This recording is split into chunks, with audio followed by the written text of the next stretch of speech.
Example 2 says I should express 360 as the product of its prime factor. In order for us to express 360 as a product of its prime factor, I will equally divide 360 by 2, which happens to be the first prime factor. 2 into 3 is 1, remainder 1. This becomes 16. 2 into 16 is 8. 2 into 0 is 0. This can be said to be 2 times 180, but 180 is not a prime number, so I'm going to multiply 180 by 2 again, because 2 is also a prime number. I'll divide 180 by 2 again, and this gives me 90. 90 is not a prime factor. I'll still divide it by 2 again, and this gives me 45. 45 is not a prime factor, so I'm going to divide it by 3, since 2 can no longer divide 45.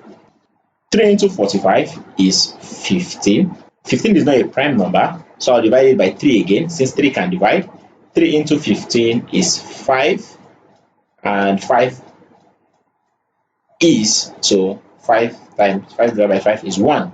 So therefore, 360 can be expressed as, I'm going to write out all of this. So this is going to be 2 times 2 times 2 times 3 times 3 times 5.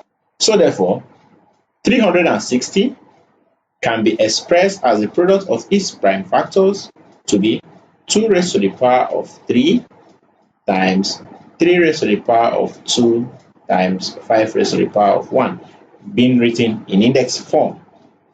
Kindly like my videos as you watch.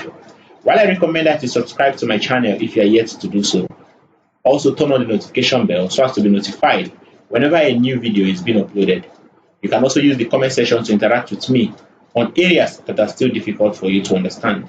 While I recommend that you share the link with your friends and families so that they can also benefit from our daily classes. We shall now take more exercises on prime numbers.